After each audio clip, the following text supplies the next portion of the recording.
Les visages étaient graves ce jeudi matin à Abuja, au Nigeria, pour ce sommet urgent de la CEDEAO.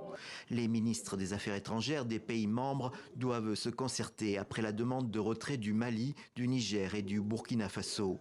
Un coup dur pour une institution chargée de travailler à l'Union des pays de l'Afrique de l'Ouest. La décision hâtive de se retirer de la CEDEAO ne prend pas en compte les conditions de ce retrait telles que prévues dans le traité révisé de 1993.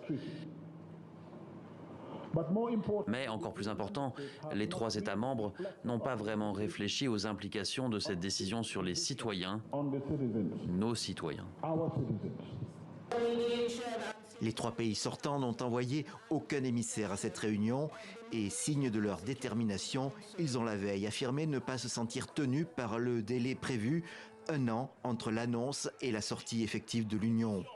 Dans un communiqué, le ministère des Affaires étrangères du Mali avance que les sanctions et fermetures de frontières décidées par la CEDEAO après les coups d'État rendent les textes caducs. Le ministère des Affaires étrangères et de la coopération internationale réitère le caractère irréversible de la décision du gouvernement de la République du Mali de se retirer sans délai de la CEDEAO en raison de la violation par l'organisation de ses propres textes. Mali, Burkina Faso et Niger ont en commun d'avoir des régimes issus d'un coup d'État, d'où ces pressions de la CEDEAO.